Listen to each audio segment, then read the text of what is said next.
இந்த கோவிலில் சிவபெருமான் படுத்த நிலையில் காட்சி தராரு கைஸ். இந்த கோவில் எங்கே இருக்குன்னு பார்த்தீங்கன்னா மல்லேஸ்வரம் 9th கிராஸ் ஸ்ரீ மகா கணபதி அப்படின்ற ஒரு கோயிலில் தாங்க இந்த சிலை இருக்குது. இந்த கோயிலில் பார்த்தீங்கன்னா கிட்டத்தட்ட 5 டன் வாழை கொலையிலேயே வந்துட்டு அலங்காரம் பண்ணியிருக்காங்க. அந்த அலங்காரம் தாங்க இது. ஸோ இந்த கோவிலை தான் நாம் இந்த வீடியோவில் பார்க்க போகிறோம். ஸோ வாங்க வீடியோக்குள்ளே போகலாம்.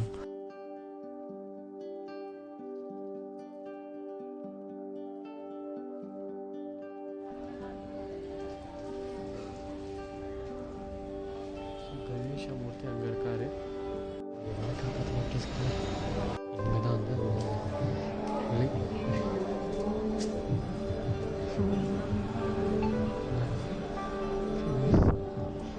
பார்த்தீங்கன்னாக்கா எவ்வளோ அழகாக டிசைன் பண்ணியிருக்காங்க பாருங்கள். வாவ். ஸோ பார்த்தீங்கன்னாக்கா ஸ்ரீ மகாகணபதி ரொம்ப வாழை இலை. அப்பா நம்ம கூடவே வாழை இலை.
எத்தனையோ கோயிலுக்கு போயிருக்கு. ஆனால் இந்த கோயில் தான் சிவபெருமான் படுத்த நிலையில் காட்சி தந்தார். அற்புதமாக இருந்துச்சு. அண்ட் ஊஞ்சல் மாதிரியும் இருந்துச்சு. ஊஞ்சல் மாதிரி ஆட்டலாம். விநாயகர் பெருமானும் அதே மாதிரி இருந்தார் அந்த சைடு.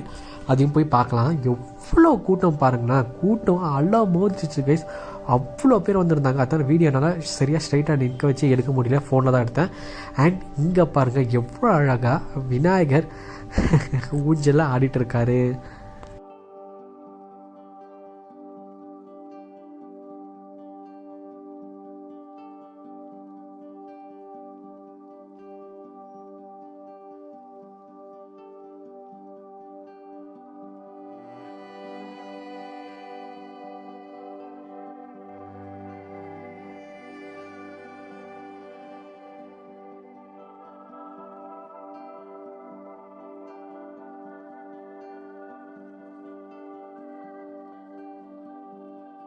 இந்த கோவிலில் செப்டம்பர் 6ஆம் தேதி மட்டும் நம்ம விநாயகரை விதவிதமாக அலங்காரம் பண்ணி காட்சி அளிக்கிறாங்க. ஸோ இன்றைக்கி பார்த்தீங்கன்னாக்கா கொழுக்கட்டை அது இதுன்னு சொல்லிட்டு அதில் அழகாக விநாயகரை வர்ணித்து காமிச்சிருந்தாங்க. அண்ட் இந்த மாதிரி நிறைய கண்டென்ட்ஸ்க்கு நம்ம சேனலை மறக்காமல் ஃபாலோ பண்ணிக்கோங்க அண்ட் நிறைய பேருக்கு ஷேர் பண்ணிக்கோங்க. ரொம்ப ரொம்ப நன்றி கைஸ்.